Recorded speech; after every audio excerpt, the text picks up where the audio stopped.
तो बिहार में अब राजनीति बेहद दिलचस्प हो गई है और इसकी वजह है एलजेपी और जेडीयू की आपसी खींचतान, जिसमें बीजेपी ने चुप्पी साध रखी है।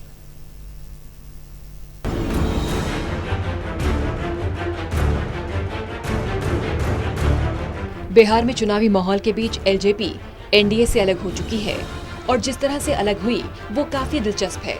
दिलचस्प इसलिए क्योंकि एक तरफ बीजेपी और जेडीयू कह रही है कि अब एलजेपी एनडीए का हिस्सा नहीं, तो वहीं एलजेपी कह रही है कि हम बीजेपी के साथ हैं।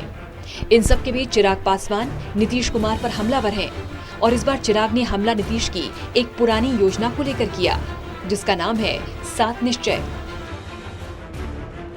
मेरा विश्वास नहीं है 7 निश्चय पर। 7 निश्चय जो पिछली बार जो मुख्यमंत्री जी ने किया था, नली गली को छोड़ दें, युवाओं का भी उसमें जिक्र किया गया था, उनके रोजगार का जिक्र किया था, पर उसके बाद से जिस तरीके से पलायन और बढ़ा है, तो इसका मतलब 7 निश्चय धरातल पर उतर ही नहीं पाया। और दोबारा आप 7 निश्चय 2 आप अनाउंस करते हैं। आप एनडीए, आप एक गठबंधन की आप बात करते हैं, पर उसमें आप सिर्फ अपना पर्सनलाइज एजेंडा आप उसमें सामने रखते हैं। जो आप पिछली बार से महागठबंधन का जो आप कैरी फॉरवर्ड कर रहे थे, उसी एजेंडे को आप दोबारा लेकर पार्ट 2 के तौर पर आप लेकर आते हैं। तो बिहार की जनता का विश्वास नहीं है और मेरा तो बिल्कुल नहीं है इसमें।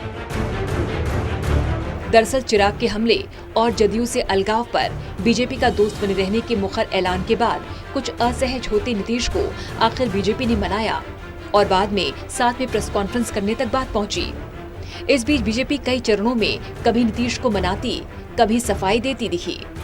बीजेपी प्रदेश अध्यक्ष को तो नीतीश को मनाने के लिए एक ऐसी प्रेस कॉन्फ्रेंस करनी पड़ी, यानी सबने देखा कि लोजपा की एक चाल ने भाजपा को फिलहाल तो परेशान ही कर दिया। इस बीच बिहार विधानसभा चुनाव 2020 में जमीन पर अब तक माहौल बना हो या नहीं, आम बिहारी मानस में ये सवाल जरूर उछलने लगा कि चुनाव बाद क्या होगा। कम से कम बीते 3-4 दिनों में ये सवाल ज्यादा उठा।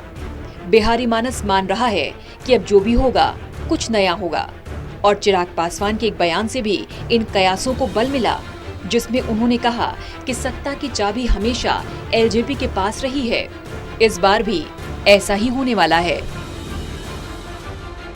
लोक जनशक्ति पार्टी, पिताजी को मौसम वैज्ञानिक कहा जाता है और बहुत सी बातें ऐसी कही जाती हैं कि भैया लोक जनशक्ति पार्टी जहां सत्ता होती है वहां जाती है। इस बात को मैं ऑन रिकॉर्ड आपके माध्यम से पुनः मैं कहना चाहता हूं कि लोक जनशक्ति पार्टी जिसके साथ जाती है, सत्ता उसकी आती है। हम लोगों ने कभी भी पोस्ट पोल अलायंस नहीं किया, हम लोगों ने हमेशा प्री पोल अलायंस किया है। दरअसल चिराग ने जो बवंडर मचाया है, उसकी दूरी भी स्वाभाविक रूप से सरकार नहीं बल्कि नीतीश कुमार है। सरकार में तो सब थे, सवाल सिर्फ नीतीश कुमार से हुआ। सवाल सीधा उनके 7 निश्चय पर उठा। इन 7 निश्चय से एलजेपी और जेडीयू के बीच निश्चय की कलई खुलती नजर आई। ताजा राजनीतिक उलटफेर इसी 7 और 7 के इर्द गिर्द है। एलजेपी को लगता है कि 7 के चक्कर में 7 को भुला दिया और ये 7 वाली भूल बार बार हुई। 7 निश्चय तो ठीक थे, लेकिन साथ निभाने में हर कदम पर चूक हुई। दरअसल बीते 15 साल का इतिहास गवाह है कि शर्तें हमेशा नीतीश कुमार की ही चली।